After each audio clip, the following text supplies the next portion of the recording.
আগামীকালকে গিয়েছিলাম চিড়িয়াখানা। তো যখন হাতে ক্যামেরা নিলাম দেখে মানুষ আর মানুষ, এত মানুষ, আল্লাহ অবাক হয়ে গেছি। তো যাই হোক, ঢোকার আগে চিড়িয়াখানার ফটোটা আর কি নিয়ে নিলাম। তো ঢোকার পরে দেখেন কী কী করি। সর্বপ্রথম ঘোড়ার সাথে দেখা করলাম, ঘোড়ার লগে ফাইজামি করলাম, ভিডিও করলাম, ঠিক আছে। তো সামনে গেলাম, সামনে আগানোর পরে তিন মাছ দেখলাম আর কি, জাদুঘরে গেলাম। তিন মাছ দেখার পরে ভিতরে ঢুকবো। দেখেন ভাই কত প্রকার যে মাছ এখানে, আপনি বিশ্বাস করতে পারবেন না। মানে এত মাছ, মানে আল্লাহ তাআলা এত কিছু সৃষ্টি করছে দুনিয়াতে, মানে এত রকম মাছ সৃষ্টি করছে যা বলার বাহিরে। যেগুলোর আমরা পাঙ্গাস বলি, এটা বলি, এগুলোর নাম এখানে দিকে অন্য নাম। ভাই পুরো তাকাই দিছি, মানে পুরো বাঘ যে নামে আমরা ডাকি সেই নাম না ভাই।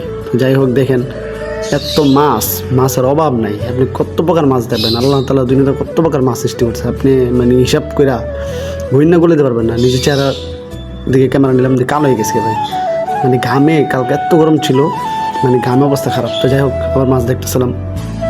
মানে যখন ক্যামেরা হাতে নিচ্ছে অনেক মানুষ আমার দিকে মানে তাকায় আসলো, কেউ আমার দিকে তাকায়, কোনো ক্যামেরার দিকে তাকায়, কী ভিডিও করি না করি। তো যাই হোক ভাই, ছোটোখাটো ব্লগার তো হইবই স্বাভাবিক। তো যাই হোক, মাছ দেখতেছিলাম, মাছ দেখলাম। আমার আশেপাশে অনেক মানুষ ছিল, ভিডিও করতেছে ভাই, হাজার মানুষ হয়েছে কালকে। আর গরমে দেখেন, বললাম যে না যাই হোক, মোটামুটি চলে আর কি মাছগুলো। তো এখান থেকে বেরিয়ে গেলাম, মানে পশু পাখি যেগুলো আছে এগুলোর ভিতরে, ওগুলো দেখতে। তো যাই হোক দেখেন পশু, মানে কত প্রকার যে ভাই আল্লাহ তাআলা মানে প্রাণী সৃষ্টি করছে, আপনি এই জাদুঘরে না ঢুকলে মানে বলতে পারবেন না। মানে কত প্রকার সাপ, বিচ্ছু, আরও হাজার জিনিস, ডিম, কত প্রকার ভাই কি বলবো আপনাকে। মানে কত প্রকার প্রাণী আল্লাহ সৃষ্টি করছে, আপনি সরাসরি না চোখে দেখলে বিশ্বাস হবো না, ঠিক আছে। এই জন্য আমি মনে করি লাইফে আর কিছু হোক বা না হোক, একটু ঘুরলে আল্লাহ তাআলার নিয়ামত সম্পর্কে উপভোগ করতে পারবেন, আল্লাহকে চিনতে পারবেন, জানতে পারবেন। সেই জন্য আর কি ঘুরতে গেছিলাম চিড়িয়াখানা।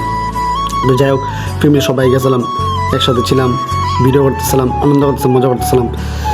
এত মানুষের আপনি কল্পনা করতেছেন, এত মানুষ করতে আসলে আবার নিজের চেহারা দিয়ে ঘুরাইলাম, নিজের চুলগুলো ঠিক করলাম, আবার কত প্রকার পানি।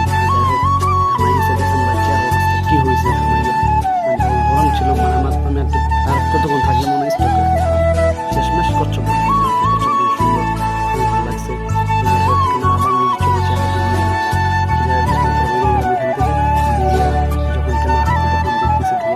একটা আপু আরেকটা ছোটবেলা লাগেছিলাম, আপনাদের দেখলেন পড়াশোনা হাতে গেছে, হাতে দেখলাম কি বিশাল হাতি, যা আপনি দেখলে নিজেই ভয় পেলেন। আমি নিজে বলতেছিলাম হাতি।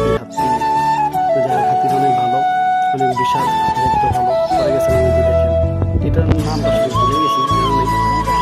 রোদ পাখি হাতি।